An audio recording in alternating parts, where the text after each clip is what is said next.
Hi. Oh my God.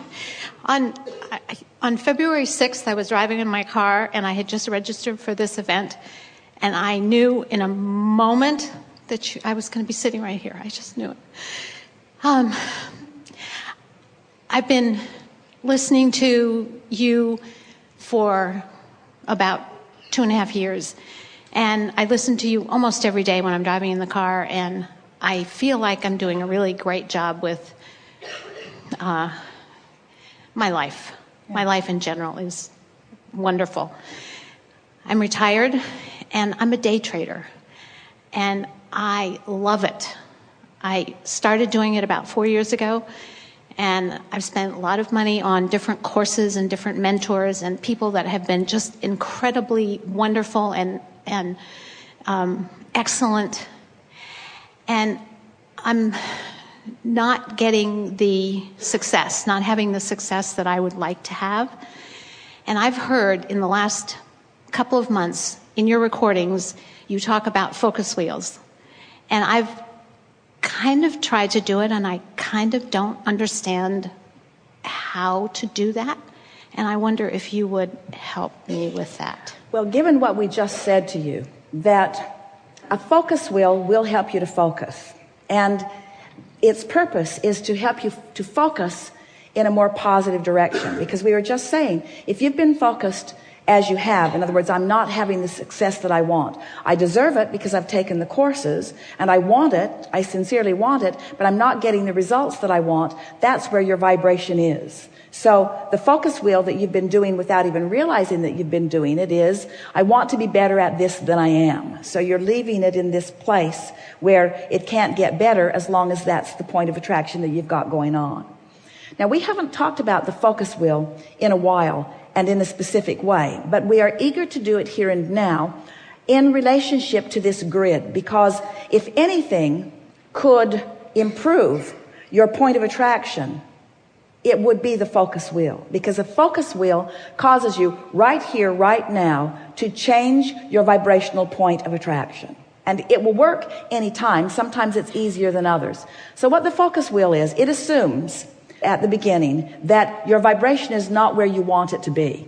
Envision a circle in the center of a page, and around this center circle are several little circles, maybe 12 of them, going around like the numbers on a clock.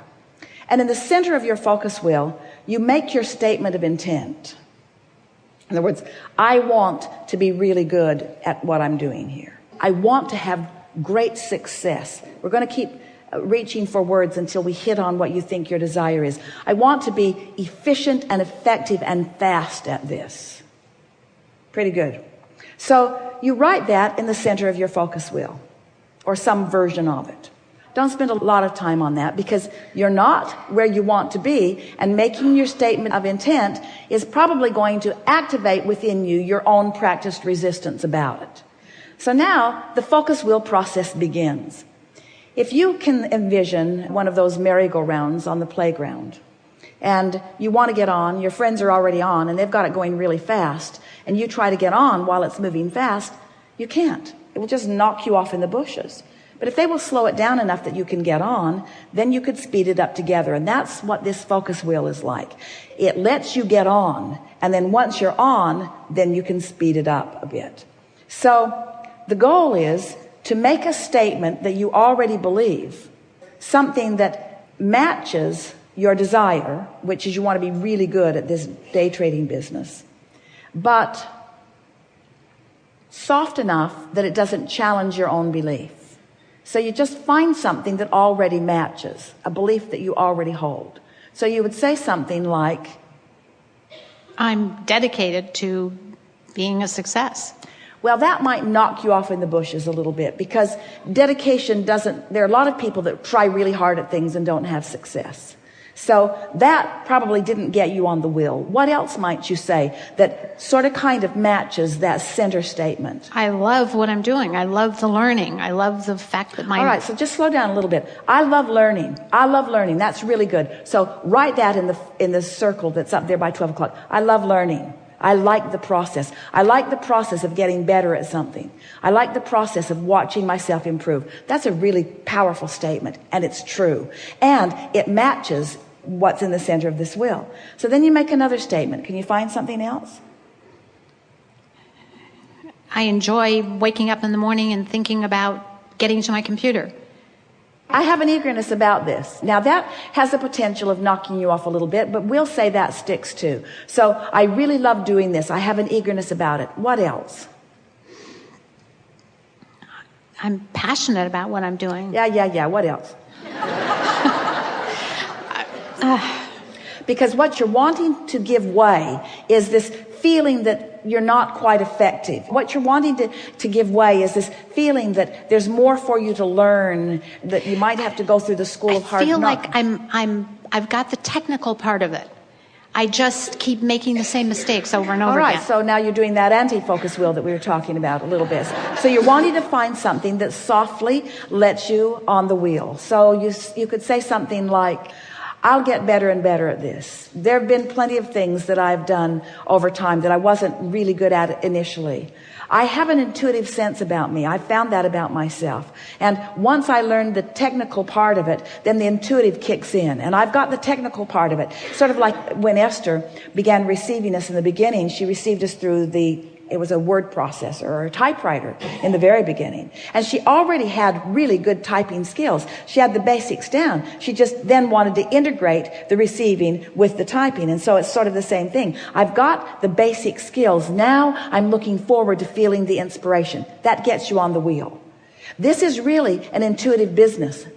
This is a big market. There must be a lot of energy out there. So I'm looking forward to really feeling trends. This is not a science. This is something that really is intuitive. And I'm really rather good at this. I think that I've chosen well. I've chosen something that I've already learned the ropes of, and now I'm developing my intuitive skills relative to this. I have intuitive skills relative to other things. I sat in a car not that long ago listening to a recording, and I thought about making my reservation to be here at the seminar, and I knew for sure that I was going to be in the chair. I'm intuitive. I get hits on things. I get premonitions. I don't get premonitions about everything, but I get premonitions about things that I care about, and I'm anticipating plenty of premonitions relative to this. You see what we're getting at? Aren't you beginning to feel this momentum going? Absolutely. I'm looking forward to this. This is a really fun thing. I could not have picked a better advocation for myself than something I'm passionate about, something that I'm schooled at and skilled at, and now something that I'm learning to be intuitive about. And I'm pretty sure that those that are having the greatest success at this are those that are intuitive. And I don't ever plan on explaining to anyone my scientific process about this, because I don't think I'm ever going to have a scientific process about this. I think it's always going to be me feeling my way along, because the markets are trending, they are moving, there are rivers and currents. It's too big for anyone to comprehend. There is not a computer program in the world that's big enough to put all of those moving parts into it. And I don't ever plan on doing that. I know the ropes, and I'm going to use this intuitive understanding that I have, and I'm going to be at the right place at the right time. It's all about timing. This world that I'm in is all about timing. I've got really good timing. I'm really good at this. And now you've romped around this. Now you want to confirm the statement that is in the middle of your focus wheel. And what that statement is I am good at this. I am really good at this. I love how good I am at this. And now your focus wheel has focused you into alignment with who you are relative to this point of attraction. Doesn't that feel good? Feels great. Esther has been understanding this focus wheel. She's been listening to us tell that story for a long time. She loves that feeling. She remembers well the one in the playground that was spinning very, very fast. She remembers trying to get on. She remembers skinning her knees. She remembers being the one that started it. She remembers slowing it down so others could get on.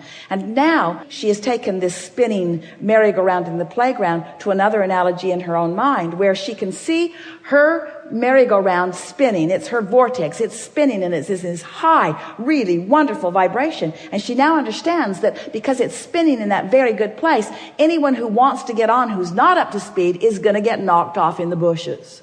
Now she's taken ownership of her place on the wheel. You following us in the evolution of this analogy? She's on the spinning wheel. And as long as she's up to speed and spinning fast, anything not a vibrational match cannot get on the wheel, which means you will not be able to make bad choices. anything that's not a match to who you are and what you know and what's good for you and good for your clients, it won't have any sticking power. You won't be stressing over should I or shouldn't I, should I or shouldn't I. Off it will go because it doesn't match. Really good time for a segment of refreshment.